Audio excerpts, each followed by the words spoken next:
No Saber Direito desta semana, o direito urbanístico brasileiro, noções e princípios, os estatutos da cidade e da metrópole e o parcelamento do solo urbano. As aulas são com a professora Tatiana Rainer.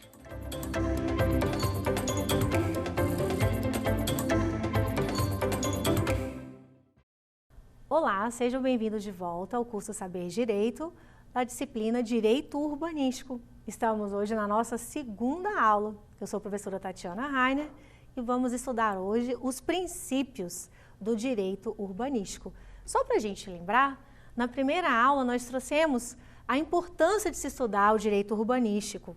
Nós vimos que houve uma preocupação a partir da década de 70 em os municípios organizarem a ocupação e o uso do solo urbano. A partir desse movimento que começou na década de 70, da transferência da população rural para as cidades.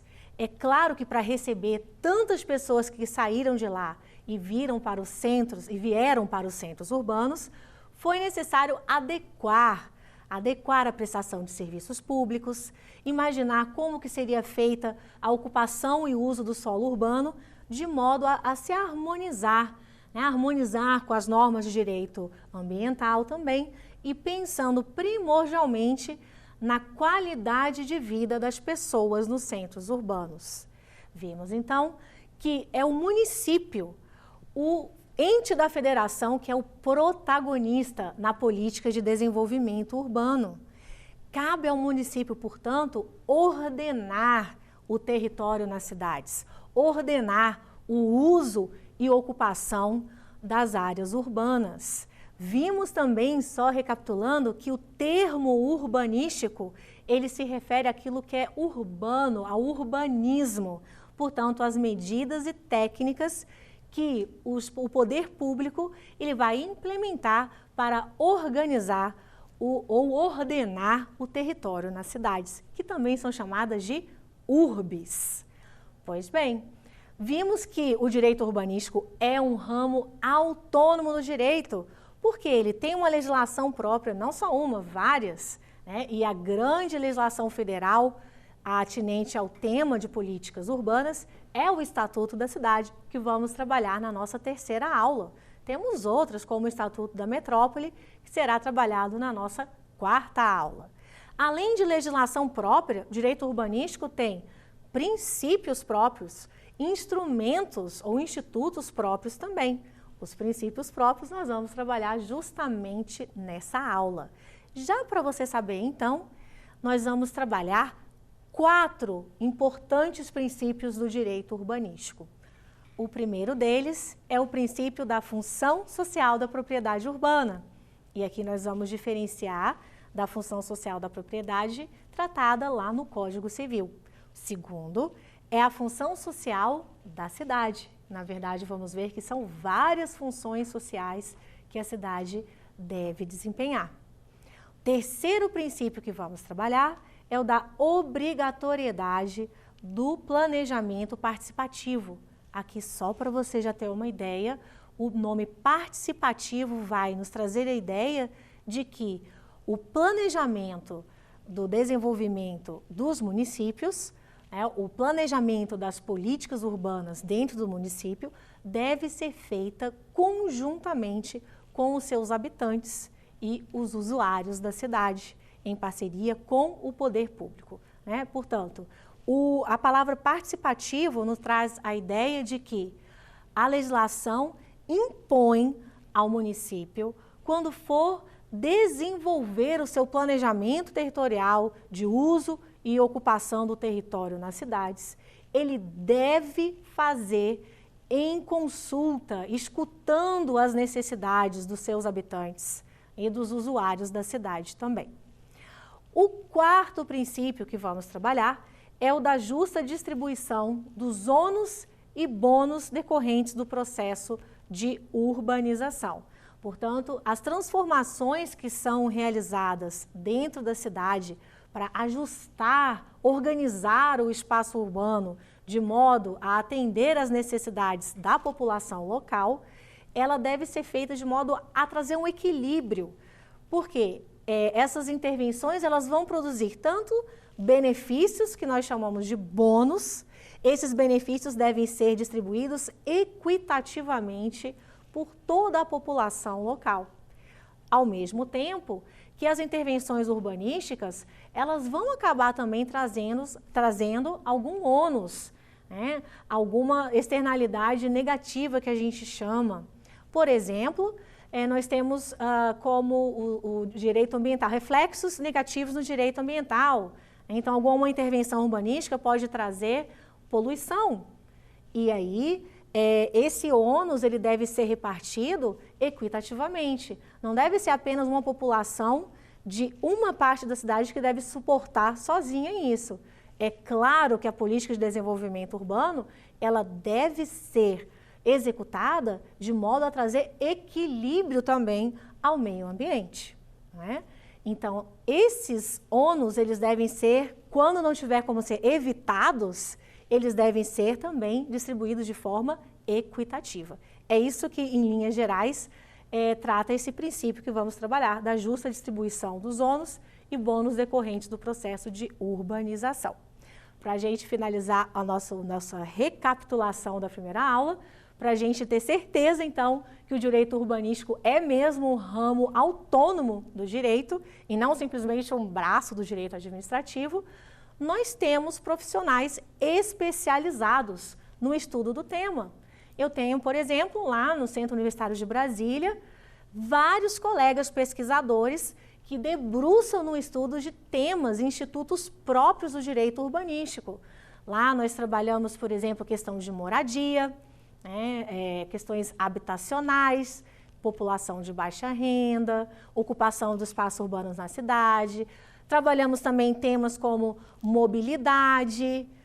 Percebam, por exemplo, quando foi implementada a ciclovia no Distrito Federal, nós tivemos recentemente. Então, nós debruçamos como seria a melhor forma do poder municipal, no caso distrital, implementar essa ciclovia de forma a atender da melhor maneira as necessidades dos habitantes e dos usuários da cidade. Então, são temas, são institutos próprios do direito urbanístico e nós temos pessoas profissionais que são especializados nesse tema. Já adiantei para vocês que no mestrado eu já estudei especificamente temas relacionados ao direito urbanístico, ou seja, minha linha de pesquisa é o direito urbanístico. Lá no mestrado, eu estudei, então, a revitalização de um importante espaço aqui de Brasília, que é a Avenida W3. A Avenida W3, ela sofre um processo de degradação e ociosidade dos seus imóveis, desde lá da década de 90. E isso fez com que o poder municipal, no nosso caso o poder público distrital, tivesse que pensar em soluções de como otimizar os imóveis nessa avenida. Essa avenida é considerada o principal eixo das regiões norte e sul em Brasília, na asa sul e da asa norte. Então percebam, o poder público municipal, no caso aqui distrital, ele percebendo uma disfuncionalidade na cidade, ele deve planejar meios de trazer soluções para esses problemas.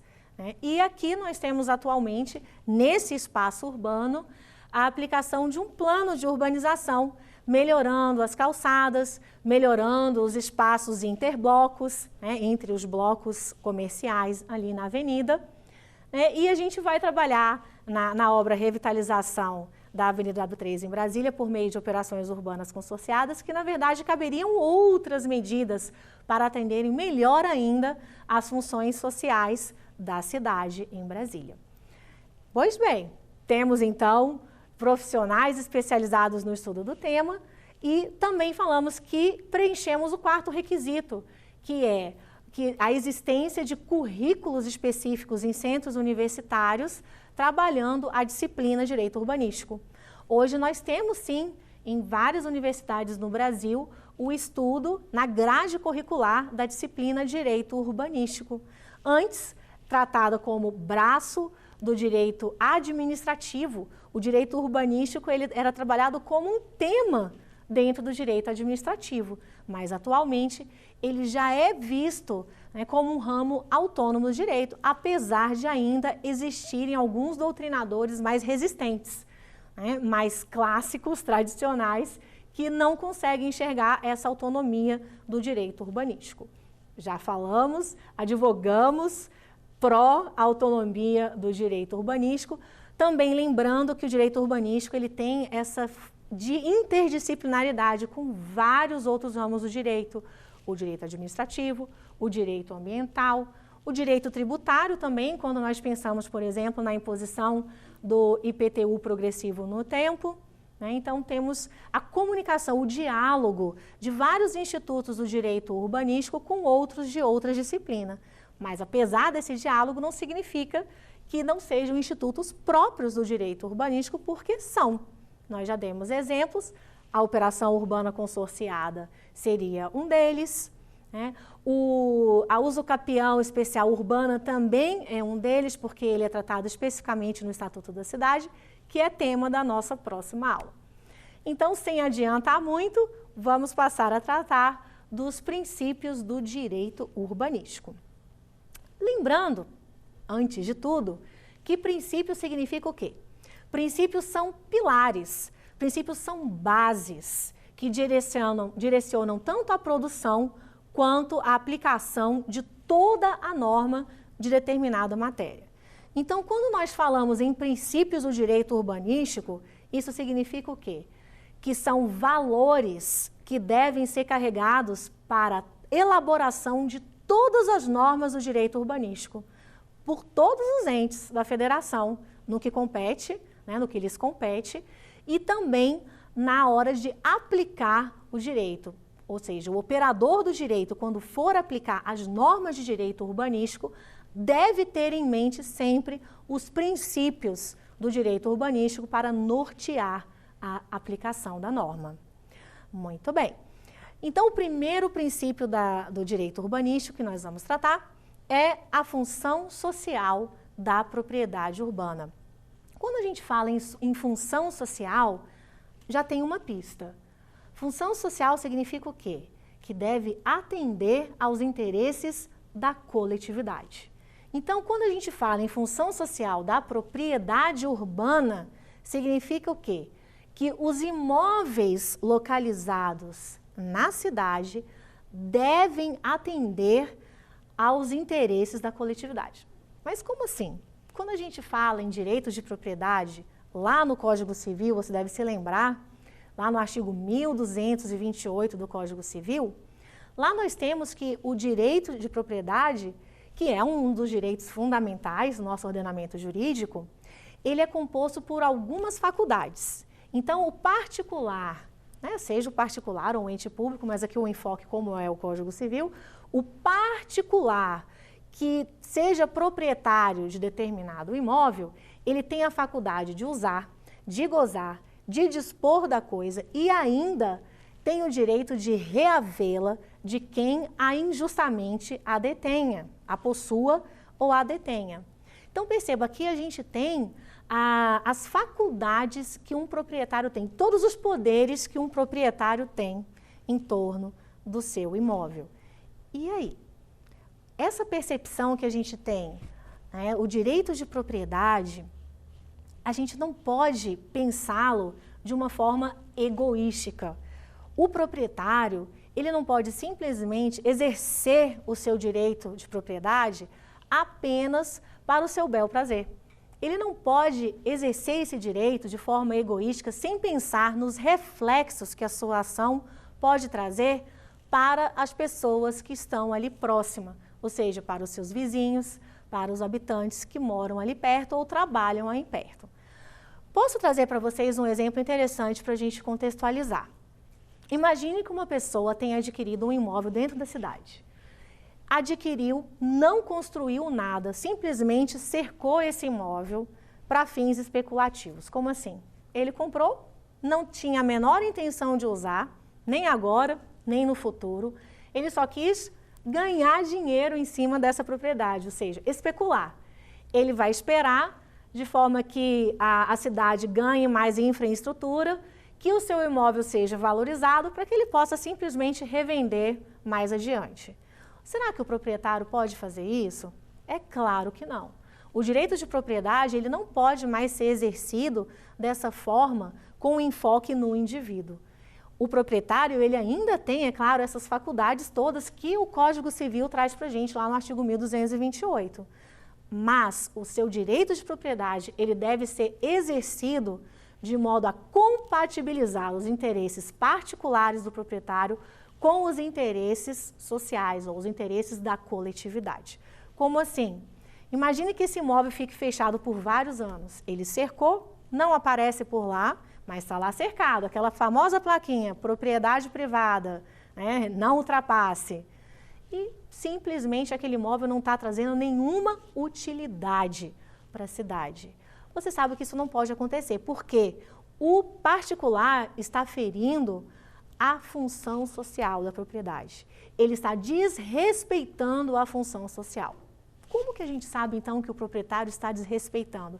Isso é muito óbvio, né? Pela nossa própria sensibilidade, a gente consegue entender. É claro que ele está sendo egoísta e não está pensando nos reflexos para a sociedade. Mas lá no Código Civil mesmo, a gente tem, lá no parágrafo 1º, quando que a função social estaria sendo desrespeitada. Parágrafo 1º. O direito de propriedade deve ser exercido em consonância com as suas finalidades econômicas e sociais, e de modo que sejam preservados de conformidade com o estabelecido em lei especial, a flora, a fauna, as belezas naturais, o equilíbrio ecológico, o patrimônio histórico e artístico, bem como evitada a poluição do ar e das águas. Perceba aqui que o legislador trouxe para a gente um dever do proprietário de cumprir algumas finalidades econômicas e sociais. Ou seja, ele não pode simplesmente ser proprietário de um imóvel e fazer cumprir os seus interesses. O seu imóvel deve dar alguma utilidade econômica e social. Além disso, olha aqui a interdisciplinaridade. O direito de propriedade, ele deve ser exercido de modo a se preservar o meio ambiente. Aqui o legislador civil, ele trouxe para a gente que o direito de propriedade, ele deve ser exercido de modo a respeitar a flora, a fauna, as belezas naturais e o equilíbrio ecológico. Além disso, o direito de propriedade, ele deve ser exercido de modo a também a respeitar o patrimônio histórico e artístico, bem como evitar a poluição do ar e das águas, mais uma vez retomando aqui o aspecto relacionado ao meio ambiente. Interessante a gente trazer um exemplo em que o direito de propriedade, ele está cumprindo a sua função social, porque traz uma finalidade econômica e social e respeita também o patrimônio histórico e artístico. Em Brasília, não sei, vocês devem saber que o plano piloto, todo o plano piloto, ele é tombado. O que isso significa? Dada a sua relevância, ao seu valor histórico-cultural, é um tombamento urbanístico, justamente em razão do valor que a construção da cidade tem, o valor histórico-cultural que a cidade tem, não só para o Brasil, como para o mundo.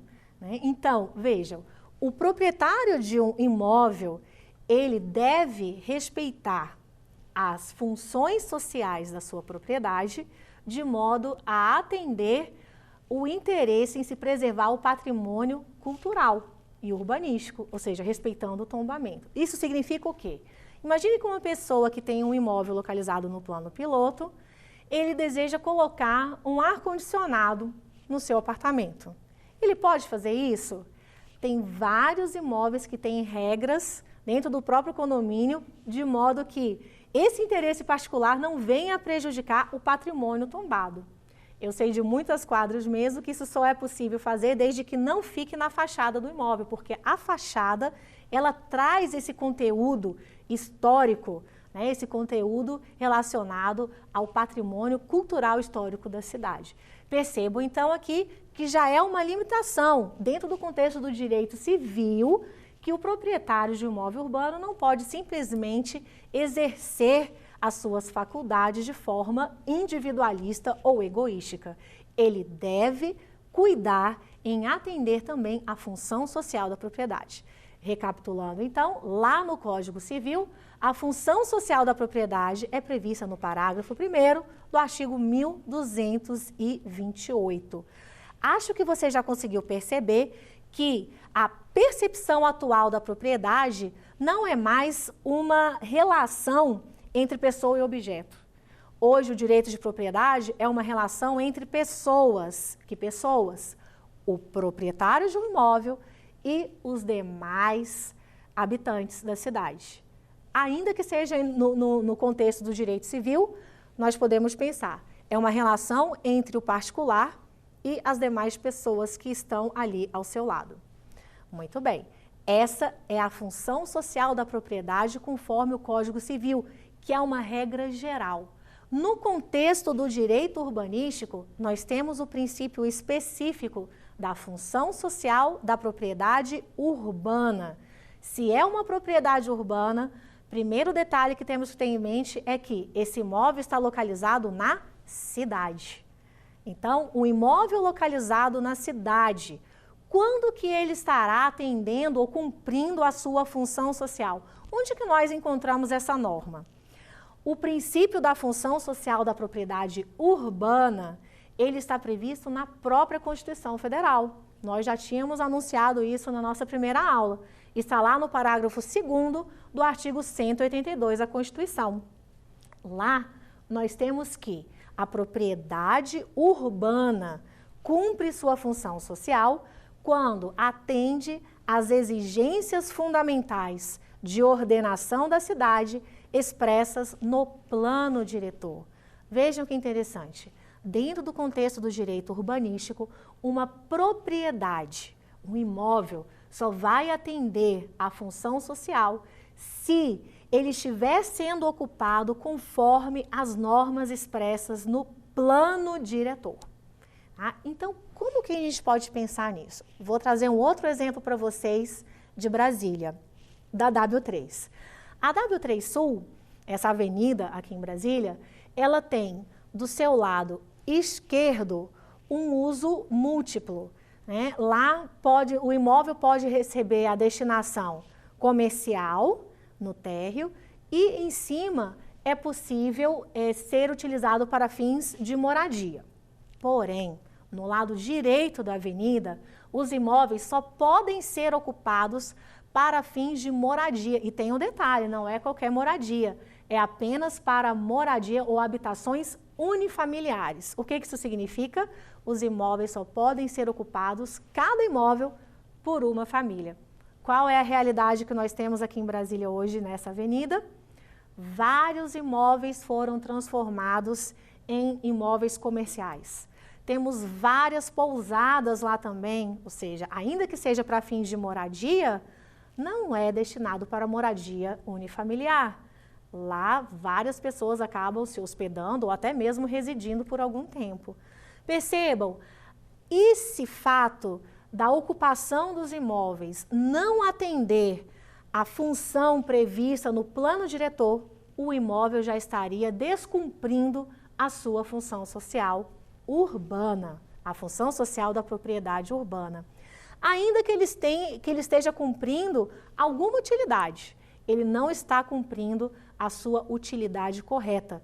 Não é a sua utilidade econômica social prevista lá no plano diretor, tá bem? Então, quando que o imóvel vai atender, né, estará cumprindo com a sua função social da propriedade urbana? Toda vez que ele atender às normas do plano diretor, ou seja, as normas de ordenação territorial, as normas relacionadas ao uso e ocupação dos imóveis na cidade.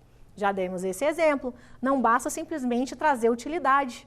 Ainda que esses imóveis que a gente trouxe lá na W3 estejam cumprindo alguma utilidade relacionada à habitação, essa utilidade não está conforme o plano diretor, portanto, o proprietário estaria descumprindo a função social da propriedade urbana, tá bem? Não basta, portanto, que o imóvel esteja desocupado e inutilizado. Se essa utilização não se der conforme o plano diretor, essa utilização é falha, não pode ser permitida. Então, nós temos aqui o imóvel desocupado, o imóvel subutilizado, ou seja, que não está sendo utilizado da maneira completa. Imagine um imóvel de 100 metros quadrados e que o proprietário esteja apenas utilizando 20 metros quadrados. Esse seria um exemplo de um imóvel subutilizado. Isso também não está correto. Não está correto conforme as normas do direito urbanístico.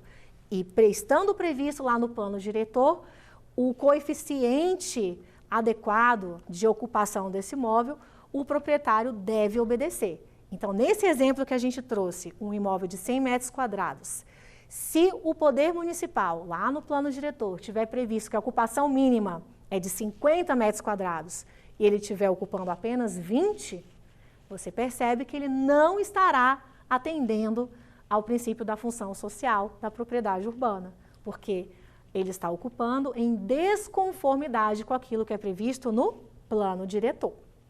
Muito bem. Nós falamos, então, que o princípio da função social da propriedade urbana está previsto especificamente no parágrafo 2º do artigo 182 da Constituição Federal. E aqui é importante a gente saber que o planejamento da cidade, ele deve submeter os interesses da propriedade privada do solo aos interesses coletivos, de modo a balanceá-los e harmonizá-los. Essa é toda a ideia da função social. Ou seja, uma propriedade ela só vai cumprir a sua função social se ela estiver sendo ocupada ou desempenhada de modo a atender aos interesses também da coletividade. Deve haver um equilíbrio entre os interesses particulares do proprietário e os interesses coletivos dos habitantes daquela cidade, principalmente dos habitantes que estão ali, que moram ali naquela vizinhança. Com efeito, nós temos que a política urbana deve se voltar ao planejamento do desenvolvimento da cidade de forma a impedir e a corrigir as distorções do crescimento urbano e seus efeitos negativos. Isso pode ocorrer por meio, por exemplo, da alteração dos parâmetros originalmente previstos na legislação de uso e ocupação do solo urbano, de modo a viabilizar o exercício de diferentes atividades urbanas nas diversas partes da cidade. Lembra daquele exemplo que a gente falou lá na Avenida W3, em Brasília, a Avenida W3 Sul, que o lado direito dela é destinado apenas para uso habitacional unifamiliar e que hoje em dia esse uso não é respeitado? Como é que a gente poderia, então, o ente público distrital, no caso, como que ele poderia adequar o uso e a ocupação desses imóveis de modo que eles venham a cumprir com a sua função social? Porque lembra que a função social da propriedade urbana, ela só é respeitada quando ela é exercida, quando a propriedade ela é exercida em conformidade com aquilo que é previsto no plano diretor. Portanto, como que poderia ser feito, como que poderia ser adequado? O plano diretor poderia ser revisto de modo a prever a ocupação tanto habitacional quanto comercial, ou ainda a habitação não ser exclusivamente para uma família, ou seja, unifamiliar. Percebam? Então, se a realidade, se a dinâmica social dentro da cidade mostra que os habitantes precisam de algumas outras finalidades que não estão previstas no plano diretor, será que o plano diretor ele deve ficar engessado? Ou será que ele deve ser modificado de modo a atender às necessidades dos habitantes e dos usuários, para trazer o bem-estar do cidadão, do citadino, no caso? É claro que a norma ela deve acompanhar as necessidades que surgem dentro da cidade. E aí uma sugestão seria a revisão do plano diretor, nesse caso, para alterar o uso previsto no plano diretor. Dessa forma, a propriedade privada irá, no caso a propriedade urbana, atenderá à sua função social, porque está sendo exercida conforme o plano diretor. Muito bem. Qual é a conclusão que a gente pode ter com relação ao princípio da função social da propriedade urbana? Ao direito de propriedade que é constituído por aquelas faculdades previstas lá no caput do artigo 1228 do Código Civil, as faculdades de usar, de gozar e dispor da coisa, e ainda o direito de reavê-la de quem indevidamente a detenha ou a possua, acresce-se um ônus. É um ônus do exercício em consonância com as suas finalidades econômicas e sociais, definidas em lei. E aqui, dentro do contexto do direito urbanístico, né, qual seria a lei que vai trazer essas especificidades? Dentro de cada cidade, dentro de cada município, normalmente é o plano diretor que vai trazer essas normas. Percebo, então, que a propriedade urbana, ela deve ser exercida de modo a cumprir alguma utilidade, não só para o proprietário, não só para o particular, mas também deve trazer alguma funcionalidade ou alguma utilidade para os demais habitantes, cumprindo assim a sua função social. E, é claro, além disso, deve ser uma função social prevista no plano diretor, seja uma destinação para a moradia, uma destinação para o trabalho, o comércio ou ainda para o lazer. Muito bem. Então, nós temos ainda que a função social da propriedade urbana, ela impõe ao proprietário do solo urbano não edificado, subutilizado ou não utilizado o seu adequado aproveitamento. Porque, é claro, ele deve exercer o seu direito de propriedade em equilíbrio com os interesses coletivos. Caso contrário, ele deverá se sujeitar sucessivamente às penalidades de realização de parcelamento ou edificação compulsórios obrigatórios. Vocês se lembram? Nós comentamos um pouco sobre isso na primeira aula. Se o proprietário do imóvel não estiver fazendo cumprir a função social da sua propriedade urbana, ele receberá uma notificação. E aí o poder público ele vai ou determinar que o proprietário edifique ou construa naquele imóvel, ou que ele promova o parcelamento, ou seja, ele vai parcelar de modo que um terceiro venha a edificar ali, e assim o imóvel passará a cumprir com a sua função social da propriedade urbana. Se o proprietário não atender, né, a determinação do poder público municipal, ele vai se sujeitar à próxima penalidade, que é mais grave. Veja, a próxima penalidade vai incidir justamente no bolso do proprietário de um imóvel urbano, que é o quê? Ele vai sofrer a imposição do imposto sobre propriedade predial e territorial urbana progressivo, né? Ou seja, o tal do IPTU progressivo no tempo. Então, se ele não cumpriu com a notificação para edificar ou parcelar compulsoriamente, agora ele vai sofrer a penalidade pecuniária. Ele vai ter que pagar um IPTU com uma alíquota maior. Progressivamente, ao longo de 5 anos, o poder público municipal ele pode ir aumentando a alíquota do IPTU de modo que ela chegue até 15%. É realmente uma penalidade, mas pode ser ainda o caso do proprietário de um imóvel urbano, mesmo pagando esse IPTU progressivo por 5 anos, ainda não venha a destinar a finalidade adequada ao seu imóvel, ou seja, o seu imóvel ainda continua sem desenvolver, sem desempenhar a sua função social, conforme previsto lá no plano diretor. Qual é a próxima penalidade, então, que ele pode se sujeitar?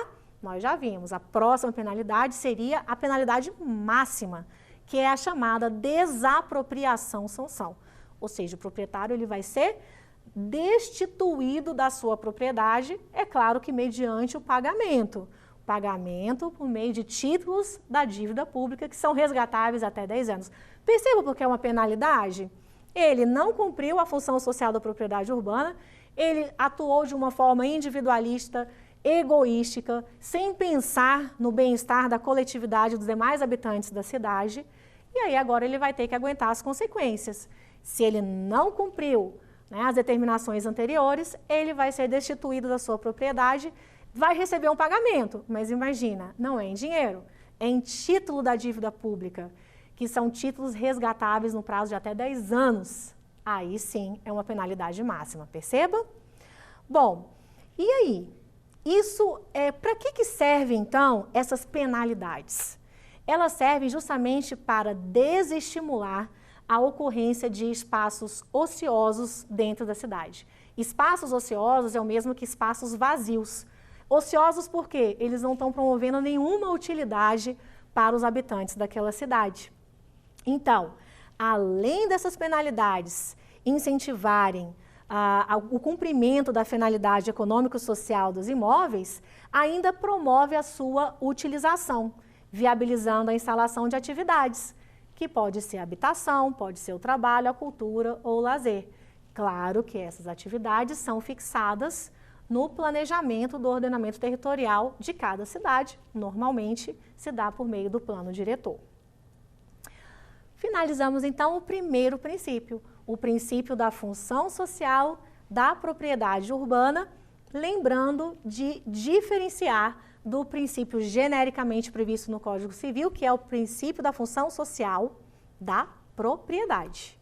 Tá? Aqui, no âmbito do direito urbanístico, nós trabalhamos a função social da propriedade urbana. Temos uma outra função social agora. O segundo princípio é a função social da cidade. O que significa esse princípio? Em primeiro lugar, a gente tem que pensar o seguinte: a cidade ela é feita para todos. Todos os habitantes da cidade devem ser beneficiados com a implementação de políticas urbanas. Porque as políticas urbanas devem ser planejadas e executadas de modo a atender o bem-estar de cada habitante, o bem-estar de todos os cidadãos, e no contexto da cidade a gente pode chamar de citadinos.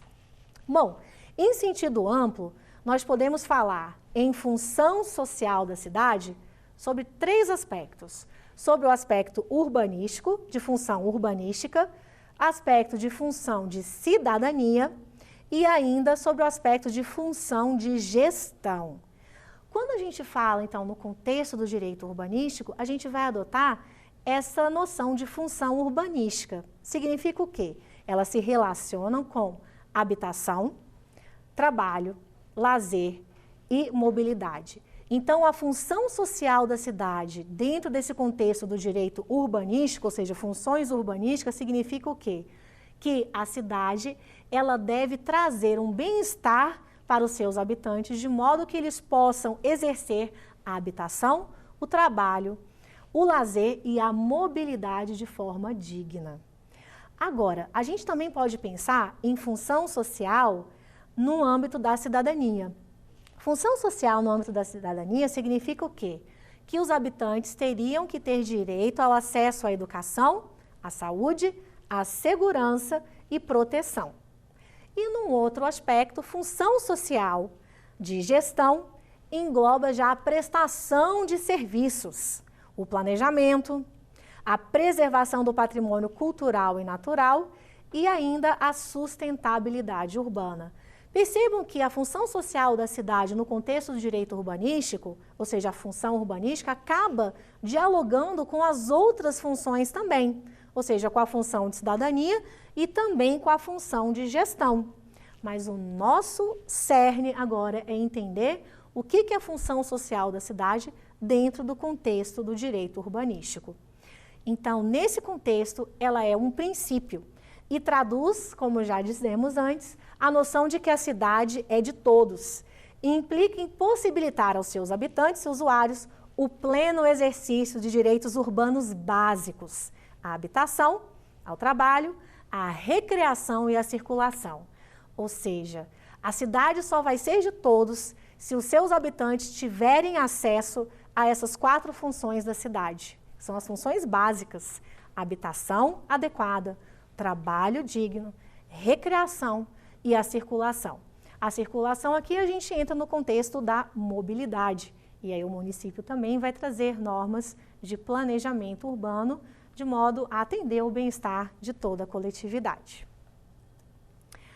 Ainda na função social da cidade, nós temos que a sua previsão está lá no artigo 182 da Constituição Federal. Lá nós temos que a política de desenvolvimento urbano executada pelo poder público municipal conforme diretrizes gerais fixadas em lei. Essa lei é a lei federal, que é o Estatuto da Cidade, que vamos trabalhar na terceira aula, tem por objetivo ordenar o pleno desenvolvimento das funções sociais da cidade e garantir o bem-estar de seus habitantes. Aqui, na Constituição, nós não temos uma definição do que é a função social da cidade, do que seriam essas funções sociais da cidade. Mas aí é claro que vai depender do aplicador do direito, do intérprete, trabalhar e trazer essas definições. Vamos ver, inclusive, na próxima aula, no Estatuto da Cidade, que é a Lei 10.257 de 2001, que ela veio justamente a regulamentar esses artigos 182 e 183 da Constituição Federal, estabelecendo essas diretrizes gerais de política urbana. Tá? Então, percebam, nessas diretrizes gerais de política urbana, lá no Estatuto da Cidade, que nós vamos ter um desdobramento maior do que seria essa função social da cidade, ou essas funções sociais da cidade. Nesse contexto ainda, a gente pode ter um subprincípio que é chamado princípio da coesão dinâmica. O que isso significa? Por meio desse princípio, a gente tem que as funções sociais da cidade devem ser ordenadas de modo a assegurar o bem-estar dos habitantes, considerando as constantes transformações das cidades e das necessidades urbanas. Ou seja, por meio desse princípio da coesão dinâmica, que seria um desdobramento do princípio da função social da cidade, temos que o poder público, no momento de elaborar as normas de planejamento urbano, ele deve buscar a harmonia entre a lei e a realidade. E, portanto, a harmonia entre as diversas normas do direito urbanístico, de modo a trazer essa coesão, né, esse equilíbrio na aplicação da norma do direito urbanístico. Pois bem, esse foi o princípio da função social da cidade. Nós temos ainda um terceiro importante princípio, que é o princípio da obrigatoriedade do planejamento participativo. Nós já sabemos que o município é o protagonista na elaboração do planejamento da cidade, do planejamento, né, do ordenamento, do uso e ocupação do solo dentro do território daquele município. Só que esse planejamento, ele não pode ser feito exclusivamente pelo município. Pelo contrário, nós temos aqui como princípio basilar do direito urbanístico que o município deve escutar a população local, ou seja, aqueles que são diretamente interessados e que vão sofrer as consequências da implementação da política urbana. Daí que nós temos esse princípio da obrigatoriedade do planejamento participativo. Ele decorre de um princípio democrático. Nós vivemos num Estado democrático de direito. Portanto, as normas não podem ser elaboradas de cima para baixo, como simplesmente uma imposição do ente federado, do poder público, sobre o cidadão. O cidadão ele tem o direito de participar, portanto, da elaboração das normas, da elaboração das políticas públicas de direito urbanístico. E aí surge a noção de direito ao desenvolvimento planejado, que nós já sabemos que é um dos pilares do direito urbanístico. Ele representa uma diretriz geral, definida no próprio Estatuto da Cidade, que impõe ao poder público a elaboração de projetos voltados a promover o desenvolvimento de determinado espaço urbano, visando a melhoria das condições da sua ocupação, com base naquilo que nós chamamos de gestão participativa. Gestão participativa que espelhe os anseios e as necessidades dos habitantes e usuários daquele território. Devem ser consubstanciados, portanto, em planos urbanísticos capazes de atender a objetivos coletivamente definidos.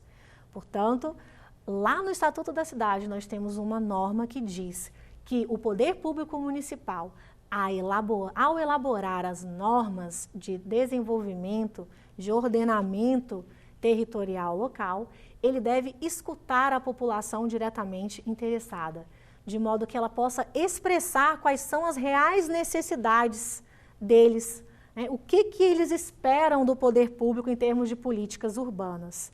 Então, nesse sentido, a gente tem que a gestão participativa deve implicar em uma concreta participação da população nas decisões em torno do planejamento da cidade.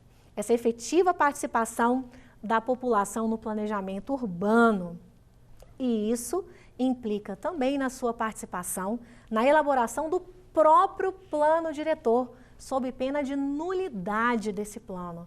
Percebo, então, que se o município, por acaso, vier elaborar um plano diretor sem ouvir as necessidades da população, sem consultar os habitantes da cidade, até para ele saber o que a população espera, para ele poder elaborar políticas públicas que sejam efetivas e plenas, esse plano diretor, sem a participação popular, ele será nulo.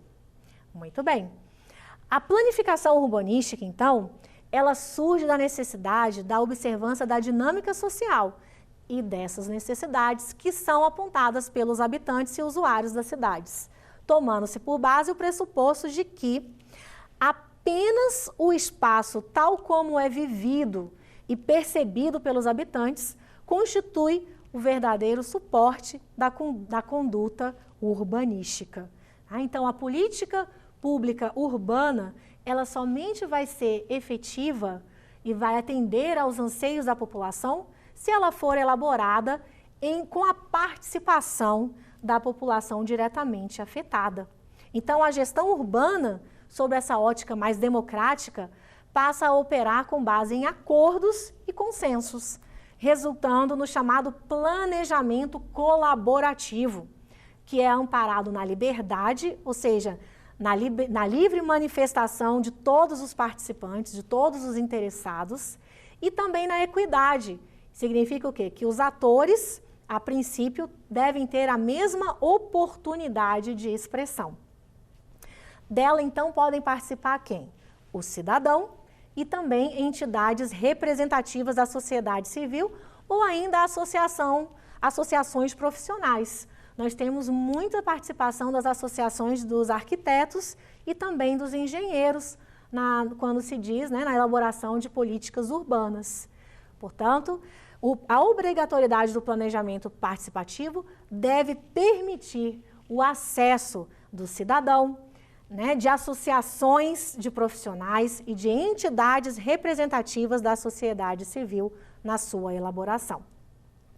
A discussão pode ocorrer, por exemplo, por meio da promoção de debates, concursos públicos de ideias, da elaboração de propostas de planos e projetos voltados à solução dos problemas urbanos e ainda por meio de consultas permanentes das aspirações, dos anseios populares. Nós temos aqui um exemplo em Brasília. Em 2001 foi elaborado um concurso público de ideias para se pensar em soluções para a Avenida W3, em Brasília. Esse concurso público teve a participação de vários profissionais, várias equipes de arquitetos, que visavam trazer para o município, apresentar algumas soluções, de modo a otimizar a utilização dos imóveis ali que estão ainda sofrendo aquele processo que eu comentei com vocês, de ociosidade, né, de degradação. Então, várias ideias foram trazidas nesse concurso público de ideias e o município poderia adotá-las ou não, né? O vencedor foi até um professor da Universidade de Brasília, uma equipe coordenada por ele, foi o vencedor, porém esse projeto não foi implementado. Mas percebam, mesmo assim, foi uma oportunidade de se discutir com profissionais da área, de trazer pessoas interessadas em apresentar propostas, soluções para problemas da cidade. E isso é uma forma de se atender a esse princípio da obrigatoriedade do planejamento participativo. Temos ainda um quarto princípio muito importante de direito urbanístico, precisamos trabalhar ainda nessa aula, que é o princípio da justa distribuição dos ônus e bônus decorrentes do processo de urbanização. Esse princípio, na verdade, decorre do princípio constitucional da igualdade perante os encargos públicos, de forma que há de se agir com equidade, em sede de repartição dos benefícios, que são os bônus, e os encargos, que são os ônus, resultantes de políticas públicas que venham a otimizar a qualidade de vida nas cidades e trazerem melhorias para os imóveis ali localizados. Percebo, então, que esse princípio, ele se alicerça na ideia de que tudo dentro da cidade, de que toda política urbana deve ser feita pensando em trazer benefícios para a coletividade como um todo. E deve se repartir equitativamente todos os ônus e os bônus que sejam consequência da implementação de alguma política urbana. Então percebam, o processo de urbanização, ele gera esses aspectos negativos, que também são chamados externalidades negativas, que também são sinônimos de ônus. Por exemplo, os impactos ambientais trazidos pela implementação de alguma política urbana. Por outro lado, a gente também tem que as políticas urbanas geram impactos ou aspectos, externalidades positivas, que são chamados de ônus. Exemplo, construção de esgoto, a disponibilização de água potável, construção de praças, serviços, de maneira geral. Então, por meio desse princípio da justa distribuição dos ônus e bônus decorrentes do processo de urbanização, nós temos que ter uma distribuição equitativa desses benefícios e malefícios por toda a coletividade, né, por todos os habitantes e usuários daquela cidade. É um princípio de equidade que todos da sociedade afetados por esses benefícios devem recebê-los, né, devem receber de forma equitativa. Diante desse princípio também, nós temos que deve se dar um tratamento isonômico a todos aqueles atingidos pelas atividades urbanísticas. Portanto, eles devem ser tratados de forma igual perante a lei. Assim, as intervenções urbanísticas, elas devem sempre resultar em benefícios para toda a coletividade. O que temos implícito aí nesse princípio? Que o poder público também, ele deve vedar ou conter a especulação imobiliária, exigindo o uso adequado do imóvel, inibindo também a não utilização ou a sua subutilização. É claro que essa questão da especulação imobiliária, ela é vedada mais diretamente por aquele princípio que nós estudamos no início da aula, que é o princípio da função social da propriedade urbana.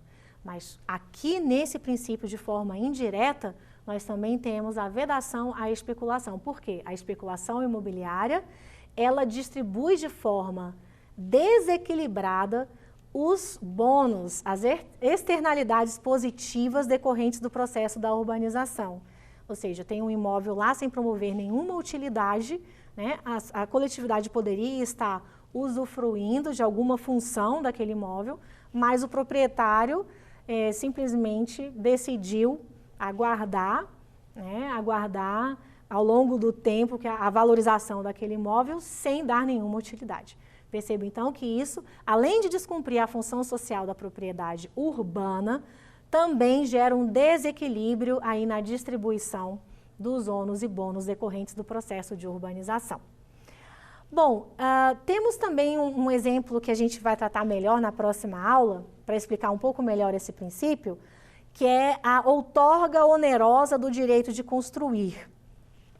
Esse instituto é uma maneira de ordenar o desenvolvimento sustentável da cidade, da propriedade urbana, garantindo a justa distribuição dos benefícios e ônus causados pelo processo de urbanização. Como assim? A ideia é simples. O proprietário de um imóvel urbano que desejar construir acima de um coeficiente de aproveitamento básico, porque nós temos lá, né, o plano diretor ele vai prever para cada área da cidade um coeficiente de aproveitamento básico. Se o proprietário de um imóvel desejar construir acima desse coeficiente, ele deve pagar pelo uso adicional do solo, de modo que o município possa investir em melhorias para a cidade. Perceba então que esse instituto, ele é a aplicação concreta desse princípio da justa distribuição dos ônus e bônus decorrentes do processo de urbanização. Porque o proprietário de um imóvel que desejar construir acima do que está lá no coeficiente básico, ele pode até fazer isso, desde que ele pague por isso, de modo que esse valor seja utilizado para trazer benefícios para os habitantes da cidade. A gente vai tratar isso melhor na nossa próxima aula.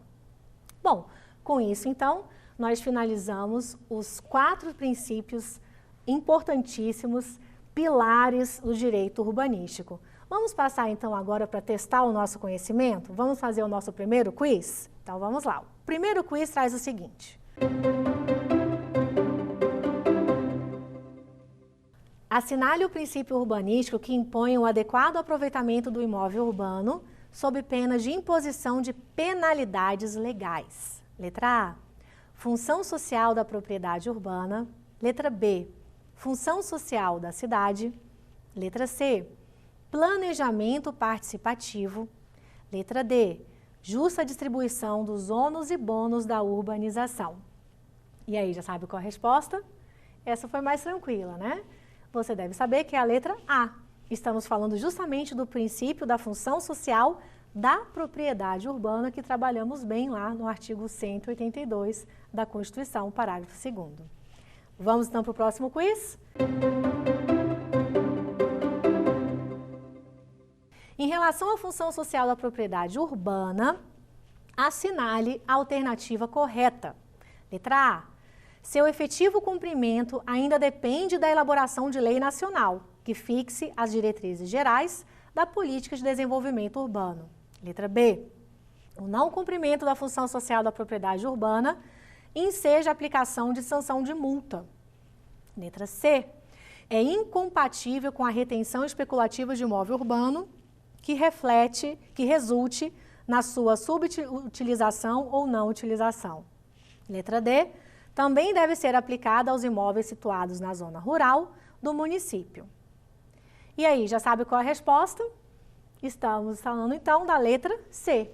É incompatível com a retenção especulativa de imóvel urbano que resulte na sua subutilização ou não utilização. Muito bem, vamos para o próximo quiz? Terceiro quiz. O princípio urbanístico, que é a expressão do princípio da igualdade, no sentido de impor equidade no planejamento dos investimentos a serem disponibilizados aos diversos grupos urbanos do município, denomina-se, letra A, princípio da função social da cidade. Letra B, princípio da função social da propriedade urbana. Letra C, princípio do planejamento participativo. Letra D, princípio da justa distribuição dos ônus e bônus da urbanização. E aí já sabe qual a resposta? É a letra D, princípio da justa distribuição dos ônus e bônus da urbanização. Falou em equidade, lembra desse princípio. Bom, com isso então vamos repassar rapidamente os principais pontos trabalhados nessa aula. Falamos da função social da propriedade urbana, que impõe o adequado aproveitamento do imóvel urbano sob pena de penalidades. Falamos da função social da cidade, que a cidade é para todos e deve assegurar os direitos sociais urbanos básicos. Falamos do planejamento participativo, que é o exercício pleno da gestão democrática, a participação dos habitantes na elaboração do planejamento urbano. E, finalmente, trabalhamos a justa distribuição dos ônus e bônus da urbanização, que é sinônimo de equidade. Com isso, finalizamos a nossa segunda aula e vamos para a próxima aula, terceira, que vamos trabalhar o Estatuto da Cidade. Até a próxima aula.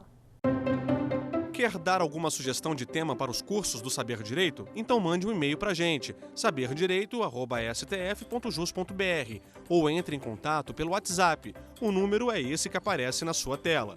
Você também pode estudar pela internet. Acesse o nosso site tvjustiça.jus.br ou pode rever as aulas no canal do YouTube, TV Justiça Oficial.